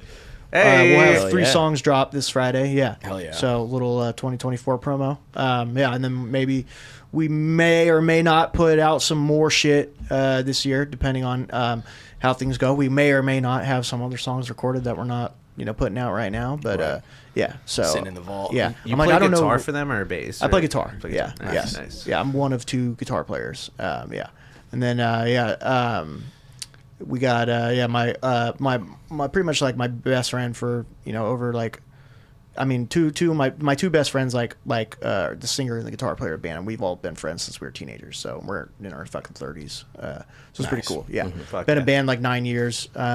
So feels good to, we haven't put out shit in a long time, and COVID really fucked us up and stuff. Yeah, you were telling me the other day that it's like the COVID thing kind of put you guys out for a while, and just like a whole bunch of other things, just one thing after another. I just felt like fucking some Harry Potter shit, like Dobby, was like gonna pop out of my closet and be like, "You're not supposed to go on tour this year," It's just like someone is fucking with us, dude. Shit never works out. Stand up more than anything in my life has taken off so much faster and so much more natural. Like there was always shit that felt out of my control, preventing me from, I feel like, kind of doing exactly what I wanted to do with music, and same with screenwriting. And stand up is the thing that it's just like I kind of hit the ground running. Like I pretty much have like I always want to like make my goal of what I want to achieve like super high so that I can fail and meet somewhere in the middle. You know what I mean? Like set my goal to something impossible. But I do feel like I'm like actually very happy and satisfied and proud, and kind of I'm where I hoped to be when I started, like by now, you know what I mean? That I was like, okay, like a year from now, I want to hit this goal, that goal, whatever. So I'm pretty thankful for it. You're fucking killing, man, bro, for real, dude. You're fucking killing it, bro. Man. Hell yeah. Yeah, no, that is what's cool about comedy, is it really doesn't, like, there's no gear. Yeah. There's no fucking, it's like, dude, it's all up to you. Yeah. It's all up to you, man. Yeah. It's beautiful. It's very self-reliant, but that's cool because it's like, you could take people from like any walk of life or like anywhere, like it doesn't matter, like whatever, if you're like rich or poor or whatever, like it's like if you're funny, you're funny. Like that's what's cool about it. It's like one of the most like, it's like a real, as close as you can get to like a true meritocracy. Obviously there's like a lot of like, favoritism, and I'm sure there's some like nepotism and industry shit. I do think it is the least, I feel like it is like the, out of any art form to me, the most dependent on pure talent.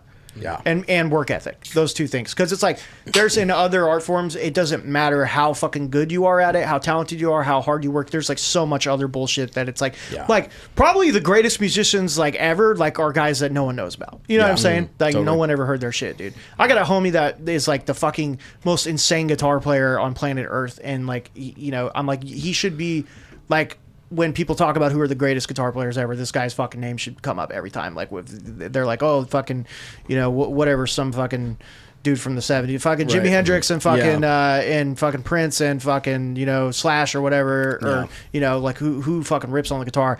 Like my homie Ray Sanchez, shout out if he's listening, should fucking be on the list every time, and he's just like he's just a dude. You know what I mean? Is he like playing out or just he's like... playing? He played in a bunch of bands and stuff, Right, and right. like but like decently successful, and like they would like tour and play shows and shit. But I mean, he should be like fucking on magazine covers. You know what I mean? Right. Yeah, it's crazy. Yeah, it's tough. It's tough with music, man, because it's like there's so many fucking people that want to do it, and it's just like you can be. It's a little bit more. It's a little bit different nowadays, but it's still very like you can get chosen to be like you're the guy now. Yeah. Like the industry can they decide. They were just talking about industry plants on their podcast Oh, earlier. yeah, on the and groundwork. shit, bro. Yeah, on groundwork earlier, bro. Check that shit out, because bro, that shit's a trip. Yeah. That's the whole thing. It's like we were talking about with the movies too, where it's just we're like talking about how Zendaya is an industry plant, bro. Dude, I don't get her, man. I don't. Bro, Zendaya is like a result of the MK Ultra Disney Celebrity Farm, bro. They get like 10 fucking shows with 10 kids each on them, and then it's like, okay, who's the most popular from those? Okay, whoever's the most popular, make them start making music, even if it's fucking terrible. Just make them start making music. Okay, now who's the popular of those combos there? And they fucking weed it out, and then it's like, okay, now you're like a high teenager. Let's start, putting you in some racy kind of shit, what I mean, like some fine saucy stuff. Yeah, and it's like just gradually tip that over to be like weird a how fucking similar those arcs always are. Yeah. Well, You gotta she do some shit. survived it. Well, what does she have though? Does she actually have like music out? There's some, but it's I think not very so. good. Acting's the main thing for sure, but she's not. Yeah. I'm sorry, she's not that attractive to me. I mean, It just turns into it's like, bitch got no titties, dude. I mean, it's like, who am I to tell? I look like shit. No, I think she's a pretty woman. I just did. Sure. Yeah. And I she's a mean- fine actor. Like she's fine, but like I never got like why she's the. Yeah. I don't know. She's certain like the people- new- for her to the I get why new she's blow gonna up. be like the fucking. She's the big thing. I also Right. think Euphoria is dog shit, but Euphoria is trash. Yeah. and that's like her main thing aside from being just a Disney. But it is kid, a thing. They always do that with like if there's like a Disney kid or whatever, or like a kid that's like a child star. They're like, now let's put her like let's have her in a completely show where 180. these kids are doing fucking orgies and fucking doing meth out of each other's pussies. dude, or whatever, it's like you know what I that's mean? Like it's like. That is such a crazy industry thing. They're like, if you were a fan of this person as a kid, you're gonna grow up and now you're gonna be like, yeah, it's Zendaya. Oh, I can't wait to watch her in the next thing she's in. And it's like, bam, then they hit you with the fucking how much is Euphoria. that? How much Crazy. of that shit is like? It's They're like, oh, priming you you. remember when you were 12 and she was 12 and you watched her on the Disney Channel and you were horny in a 12-year-old way, and now it's just like Right. we made a show where you could beat off like.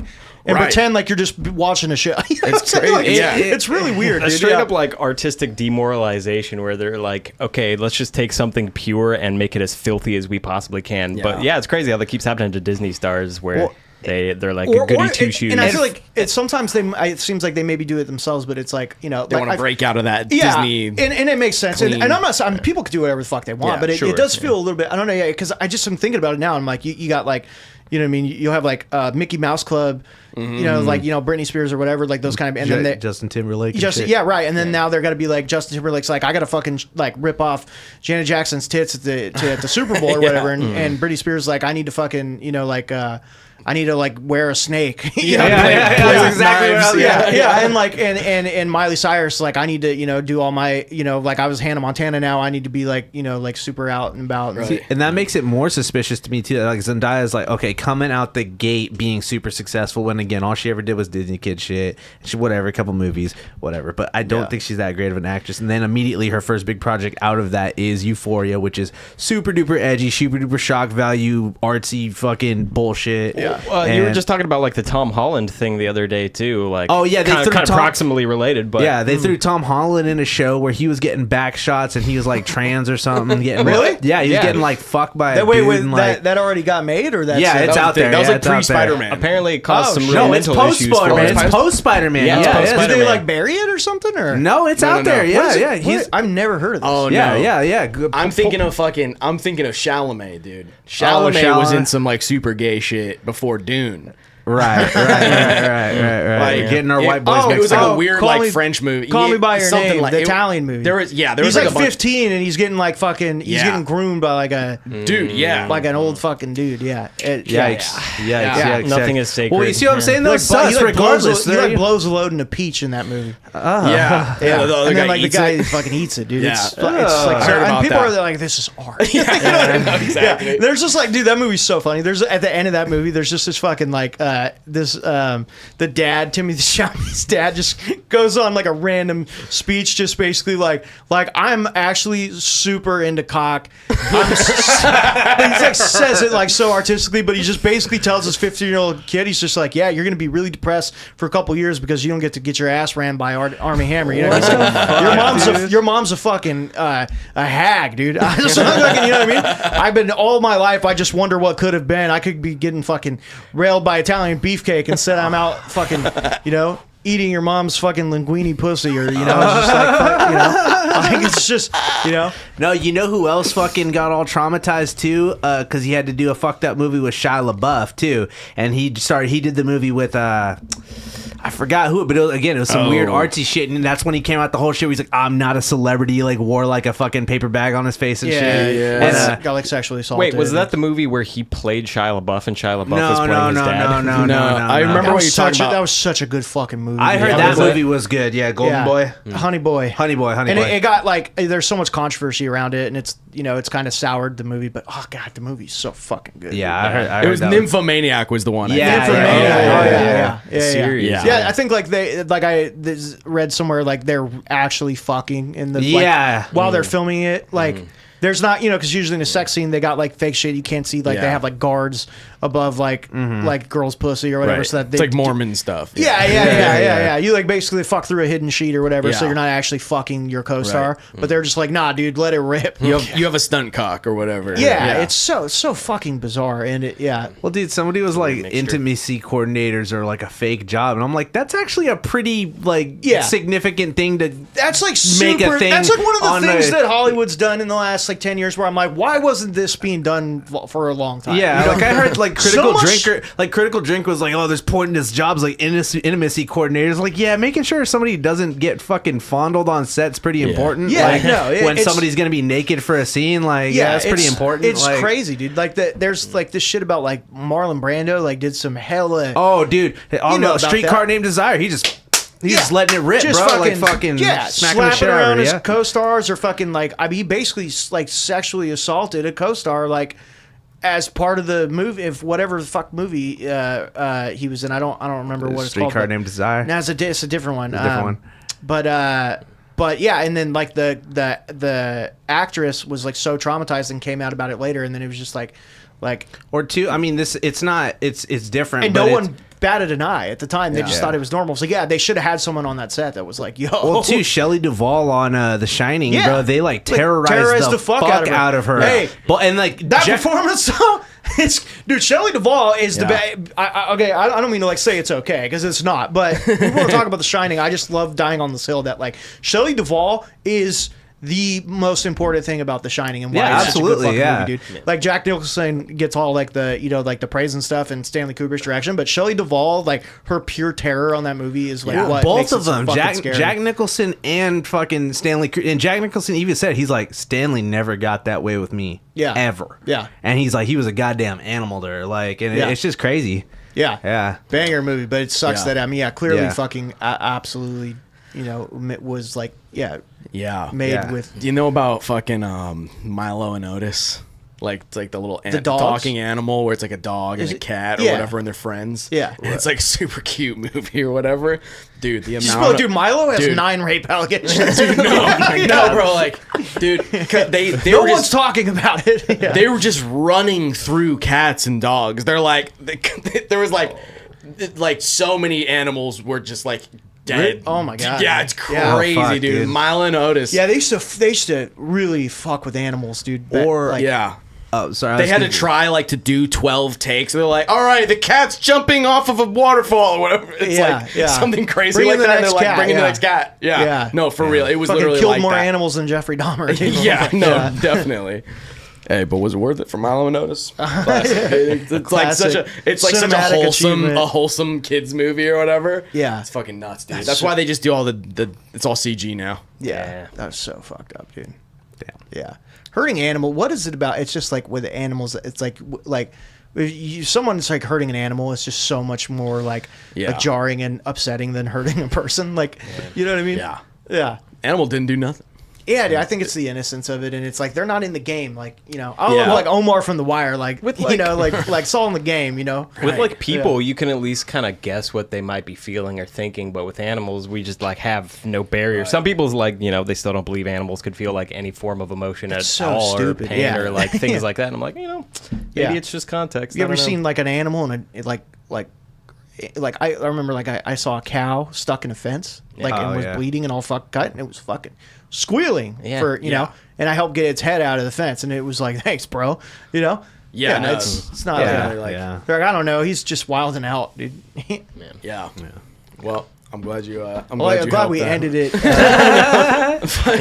Animal torture, Dude, fucking. Yeah, I don't know.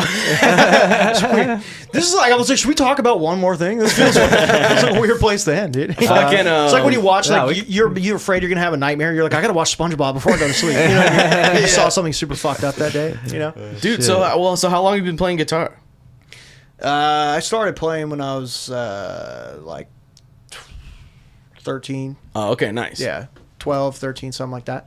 Nice. So you were still just a young prankster at that time. Yeah, still a young lad. Yeah, dude, I was better at guitar in 8th grade probably than I am now. It pisses me off because I didn't have like any responsibility. So it's like, and I was a fuckhead in school and didn't give a fuck about school and didn't pass classes anyways. So I just would sit in my room and play guitar all fucking day till my fingers bled. You know, Dude, I feel that, bro. I'm like, just especially when it was like COVID. And there was like nothing going on. I just like wasn't working for months or whatever. And I was just like sitting in my room just fucking shredding for like 4 hours, 5 hours a day. And it was just like, I was like, fuck, dude. I was like, I'm getting so fucking good right now, but there's absolutely not a gig to be found, like whatever, unless I move to fucking Florida or some shit. Like there's no gigs. right? Yeah, But I heard that like in Sacramento, like everyone was rolling up to Chico and doing comedy up there when everything was shut down because they were like the only county that they're like it was more they're lax, like yeah. suck my dick, Gavin Newsom. You know, yeah. Yeah, they're like, we're not shutting down shit, dude. You That's know? a fun little town. Yeah, I live in Vacaville, and it like the first COVID that was like they found that was not from China. Like that, like it wasn't someone that brought it back from China. It was like we don't know how this person got it. Like I don't know what the word like non-international transmission or whatever. You know, was in Vacaville. And at the same time, they brought that ship. You remember the ship in the bay with all the fucking people with COVID on it? Oh, yeah. That they just for like 3 months let it chill out on the water. They brought all those people to the Air Force Base, Travis Air Force Base, which is like right next to Vacaville. I forgot about that. It was the fucking like cruise ship or whatever. Yeah, no, They're just like, you guys aren't Wait, going they home. quarantined them on They Yeah. wouldn't let them get off the ship. They kept them docked in like Oakland or something for like weeks, and we're like, "You guys aren't fucking getting them off." That's and then they nuts. brought them all to Travis Air Force Base. Yeah. like 'Cause they getting didn't- stuck on an elevator or something. Yeah, but because it for, was like so new. They didn't know how long Yeah. the symptoms lasted, how long the shit was fucking barely popping off and stuff. that's crazy. And and so they brought all those people. So the environment in Vacaville, people were going fucking absolutely bonkers, dude. You know, so our shit shut down really hard. Like Yeah, that shit was nuts, man. I Yeah. mean, like, SAC lost so many venues because of that, just because of all the lockdowns and all just like like businesses were just like so fucked for such a long time. Yeah, we lost like a lot of good like smaller spots around here for music and like that would also do like comedy and other things like that. Fucking Shady Lady just got their fucking music back over there, dude. I'm fucking stoked about that. Sick, dude. Yeah. Yeah. Hopefully they fucking start doing stuff. Love the Shady Lady. Yeah. Hell yeah, brother. Fuck yeah, dude. Was there anything else we wanted to fucking hit? I forget. Was it? I don't know. I feel like we got to know you so Yeah, well dude. today, Nah, man. it's Appreciate you, bro. Yeah, Thanks, you came with the solid shit. Bro's got the stories. Yeah, I never know how I'm gonna do in a podcast because I'm more of a. I was like, I'm not like super riffy. I write a lot. You know, Oh, dude. I'm a writer. Yeah. With fucking, we're just like some dweebs. So you're killing it, dog. Oh, fucking, yeah. yeah, man. Do you have any fucking, you got any shows coming up you wanna give the old promo for? Yeah, let me see what do I got. I don't even Get know. the inventory. I got fucking okay. I'm gonna be at Cobb's Comedy Club this Saturday, the 16th, doing a roast battle against a really funny comedian Jack Weiler. I got a roast battle with George Brett Olson at Rooster Tea Feathers in Sunnyvale on Sunday, the 17th, and then I'll be at the Callback Bar inside of the Sacramento Punchline on March 20th, next Wednesday, for Amy Thompson's Dress to Kill show. Which you guys know Amy? I don't think I do now. Yeah, you guys should have Amy on sometime. She's so funny, but yeah, she's wild. You'll probably have to talk over her a lot. She's okay. But she's the shit. Yeah, but yeah, so she runs a show. It's like a comedy fashion show, basically. So yeah, they like judge like best performance and then best like dress and shit like that. So everyone like tries to get all like suited up and stuff and do the show. Yeah, sometimes some people wear some really funny shit. Yeah, so I'll be doing that on Wednesday, and then on the 21st, Thursday, I will be at the Well in Bakersfield, roast battling for it's the We on the Laughs versus Roast Battle Bay Area competition. Yeah, and then I'll be battling Amy that I just mentioned at the Callback Bar on March 24th.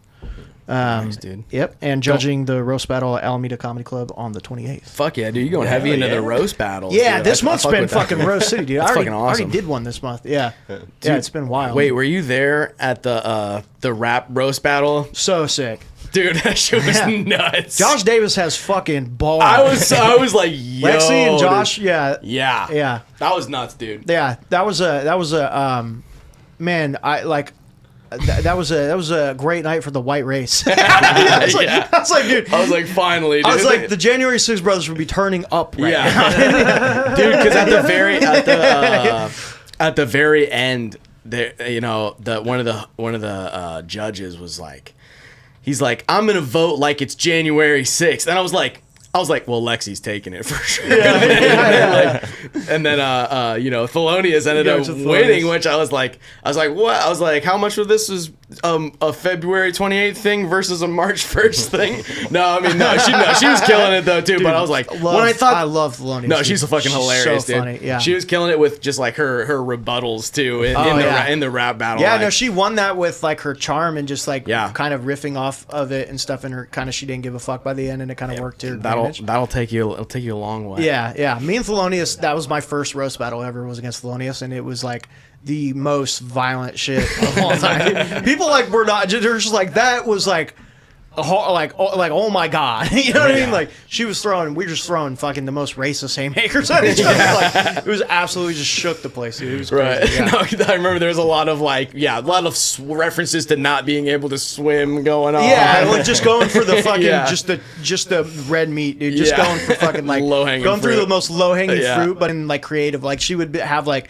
Jew jokes, but in the most somehow like creative like twist on it or whatever. Yeah. It was I love that. We're going for the throat, dude. That's really the problem with like hate, and it's like it's just like be fucking creative with it, you know? Like you gotta you gotta like have some kind of angle. It's got to be clever. You can't just be, I don't know. Yeah. You can't just like be throwing out the same insults. Like you gotta gotta remix it. Yeah, dude. That's what I think. Anything's funny. Everything's funny, and anything can be funny. It's just that like it's gotta be funny. You know? Yeah. It's like if you're gonna go up and stay on stage and say some like really wild shit. Yeah. Like just you think about it. Yeah. And decide whether it's worth it for you to save it or not, and then be like, you know, throw it out there. But like, you know, I just don't like when people. It's like you could tell it's like willy nilly. Like I just want to go say this to shock people, and not because I have any sort of angle or I've thought anything beyond like making someone's jaw drop. You know what I mean? You got to be on a high level. That's like it's like being a fucking like a top tier wizard, not like a KKK wizard, but like just like a regular wizard where you're like I was like 40 minutes, but where you just like you have to be able to cast like a high level. One might say a grand wizard. Yeah. You got to be able. You got to be able to cast that powerful of a spell. That one might have went whoop. Yeah. Speaking of wizards, the do you Grand think Wizard, the Holocaust would have happened if Gandalf was a real person? Whose side would have Gandalf been on? I mean, you shall not gas. You shall not gas. That's got to be the episode title. Dude. You shall not gas. Damn, that was the funniest shit anyone said. That's a good place to end it. Yeah. Dude, thanks so much for coming on, man. Thanks for having me. Make sure to check out Dakota's comedy. Find him on Instagram, King of Kosher 69. Check out his band Earth Down. Yep. And, dropping the tunes on Friday. Fuck yeah. Last Friday. Yeah. Sweet. Cool. Thanks, Zudes. Hell yeah. Dude, thanks. Yeah. Thank you. All right, y'all. Catch y'all next week. Back.